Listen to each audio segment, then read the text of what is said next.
Değerli dostlar, kadın erkek ilişkilerinde kadınlar bazı konularda erkeklerden, erkekler de bazı konularda kadınlardan şikayetçi.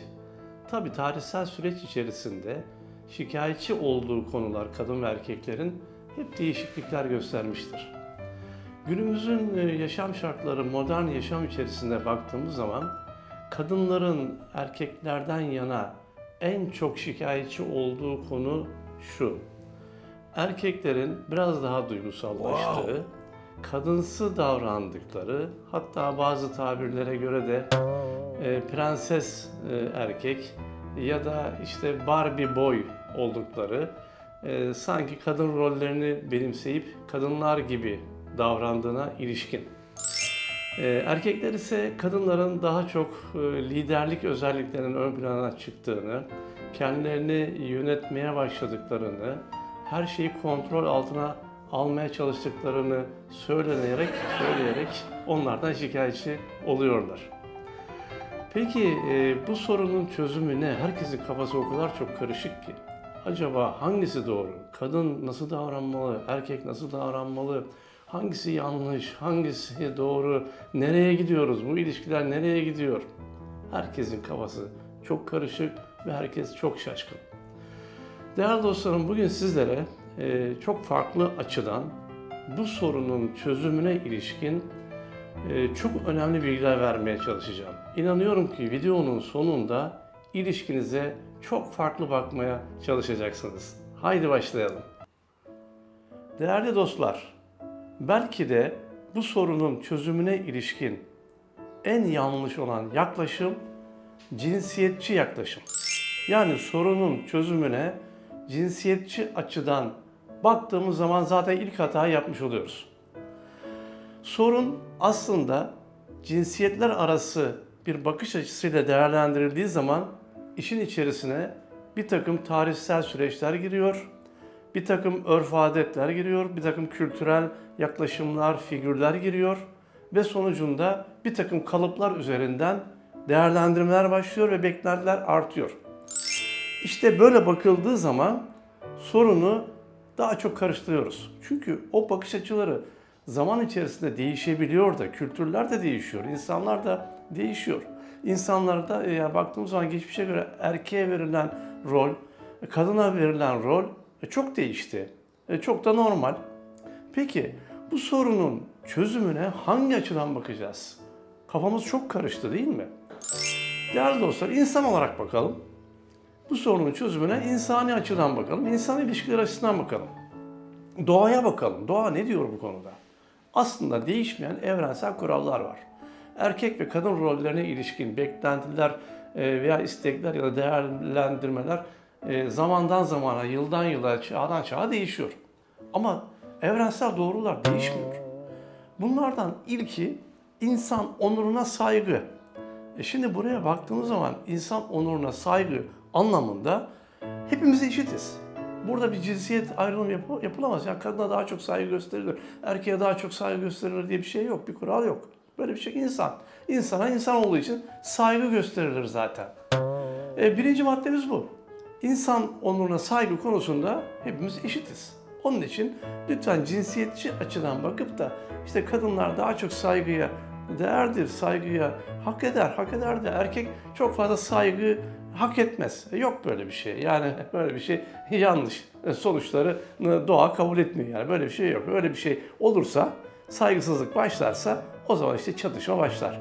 Yani kadın erkeğe saygısız davranırsa ya da erkek kadına saygısız davranırsa olmaz. O zaman problemler çözülemez, daha da karışır, kırılmalar başlar, ilişki soğur ve bitebilir de.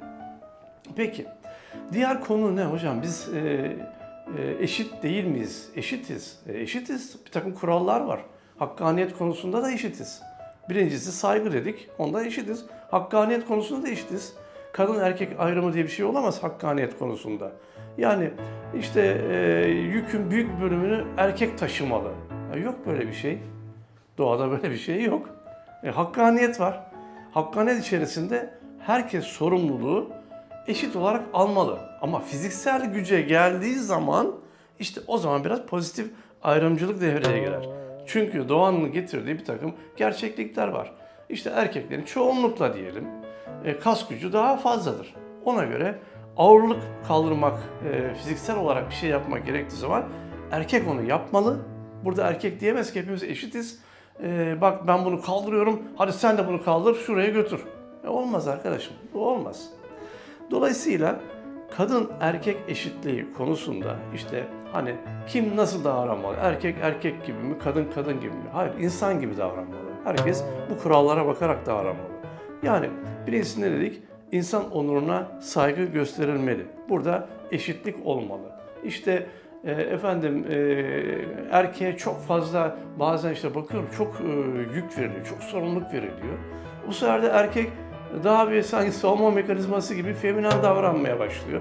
Kadın gibi davranmaya başlıyor. Benden çok fazla bir şey istenmesin diye, belki de beklenmesin diye bilemiyorum. Çok farklı görüşler var tabii bu konularda. Dolayısıyla bu sefer de kadınlar erkeklerin çok kaba olduğundan söz ederken bu sefer de çok duygusal, çok narin, çok kırılgan olduğundan şikayet etmeye başlıyorlar. O zaman yani sorumlulukları da eşit olarak hakkaniyet içerisinde dağıtmakta fayda var. İşte sen erkeksin, güçlü olmalısın, hep senden güçlü olmak bekleniyor. İşte nereye kadar ama yani herkesin de bir kapasitesi var. Dolayısıyla insan onuruna saygı dedik, hakkaniyet dedik. Şimdi kadın erkek hep bu tartışılır. Kadın erkek eşit mi? Değerli dostlar, kadın erkek hakkaniyet, saygı, insan onuruna saygı dedik.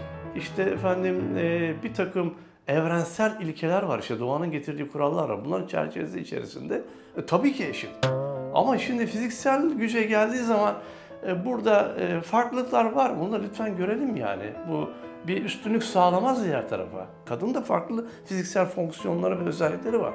Bu da onu üstün yapmaz. Erkeğin kas gücü onu üstün yapmaz. Kadının da başka doğurganlıklı, başka fiziksel özellikleri vardır. Bu da onu üstün yapmaz. Yani bu bir yarış değil ki. Yani bunu bir kadın erkek yarışına sokmamak lazım. Buna götürdüğümüz zaman bu hiç iyi bir noktaya gitmiyor. Yani burada evrensel kuralları başımızın üzerine getirip sorunla karşılaştığımız zaman, zaten ben hep söylüyorum danışanlarıma da, bir sorunla karşılaştığınız zaman lütfen evrensel kurallara bakın. Evrensel kurallar ne diyor? Hakkaniyet diyor. İnsan onuruna saygı diyor. Doğruluk, dürüstlük diyor. Doğruluk, dürüstlük zaten güven demek, biliyorsunuz. İşte işte kadın şöyle olmalı, işte erkek böyle olmalı, işte o önden yürümeli, bu arkadan yürümeli, bu kalıplara çok takılmayın arkadaşlar. Ya bu kalıpların zamanı, devri geçti ama bakın saygısızlık yapmayın. Yani ne kadın erkeğe saygısızlık yapsın ne de erkek kadına saygısızlık yapsın. Yani erkekler çok duyuyorum. Geçenlerde de bir televizyon dizisinde seyrettim, çok güldüm. Prenses erkek. Şimdi bu sefer de kadın onun neden bu kadar kadınsı olduğundan şikayet ediyor. Yani bu sefer hem erkeksi olsun isteniyor hem de ondan da şikayetçiydi. Şimdi kadınsı olmasından da şikayetçi. O zaman kafanızı çok karıştırmayın. Burada bırakın bütün o rolleri, cinsiyet rollerini bir kenara bırakın. Bir yaşam alanında, ortak bir yaşamda hakkaniyet içerisinde bir rol paylaşımı olmalı. Herkes kendi gücü nispetinde sorumluluğu, yükü taşımalı, görevler paylaşılmalı. Dolayısıyla da burada bir yarışa, bir üstünlük yarışına girilmemeli. Yani aşkın önüne bakıyorum ki ben hep rekabet girmiş. Yarış girmiş. Yani sen üstünsün, ben üstünüm, ben senden daha güçlüyüm, ben daha çok senden para kazanıyorum. İşte sen benim dediğimi yapacaksın, söz bende, bu evin söz sahibi benim, lideri benim. Arkadaşlar bunlar boş işler. Yani bu tür laflar, bu tür söylemler hiçbir faydası yok. Bunlar kaosa götürür, çatışmaları artırır, öfkeyi, kini artırır, kızgınlıkları artırır.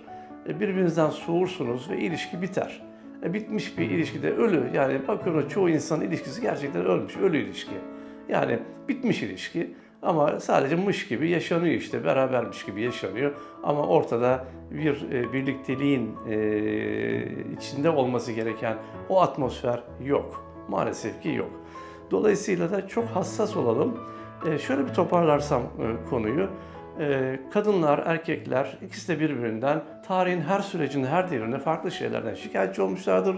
Bugün de birbirlerinden işte kadınlar erkeklerden çok kadın oldun diye, işte erkekler de kadınlardan sen erkek oldun diye şikayetler var. Bırakın bütün bunları, cinsiyet konularını bırakın, cinsiyet kalıplarını, etiketlerini bırakın.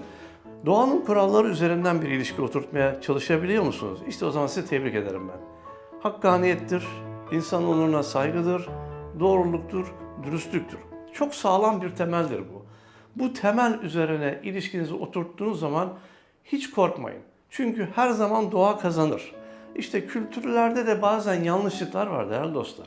Yani hani şöyle deniyor da bu kültürden bu geliyor diye de sorgulamak lazım. Günümüz şartlarında çünkü çok şey değişti. Bazı şeyler gerçekten hiç uymuyor. Yani evrensel kurallara uymuyor. Bırakın her şeyi. Çünkü fiziksel kurallar gibi evrenin de kuralları var. Hani insanın kullanma kılavuzu gibi ilişkilerin de kullanma kılavuzu var. Bunun maddeleri de 4-5 tane, çok fazla değil ki. Çok fazla kafanızı karıştırmayın. Bu maddelere dikkat ederseniz ilişkiniz sağlam yürür. Çok fazla detaylara, çok fazla teferruatlara, çok fazla kavramlara da takılmayın. Son günlerde çok fazla moda kelimeler, yabancı dillerden çevrilmiş bir sürü kelimeler, kavramlar ortalıklarda dolaşıyor, saçılmış durumda. Bunların hiçbirine kafanızı takmayın. Çünkü çoğu konu aslında aynı ama farklı şekillerle söylendiği zaman sanki farklı bir şeymiş gibi algılanıyor. Burada daha sade, daha basit hayatı yönetmeye çalışın, ilişkinizi yönetmeye çalışın. Tavsiyem bu. Burada tekrarlıyorum, doğanın kuralları gerçektir ve her zaman yaşar ve bunlara uyarsanız her zaman kazanırsınız. Değerli dostum, bugünlük bu kadar sizlerle paylaşacağım konular. Eğer beğendiyseniz beğen yapmayı, herhangi bir sorunuz varsa yorumlar kısmına yazmayı unutmayın. Tartışalım beraber. Abone değilseniz de abone olursanız çok mutlu olurum. Sevgi ve saygılarımla en kısa zamanda diğer videomda görüşmek üzere. Hoşça kalın.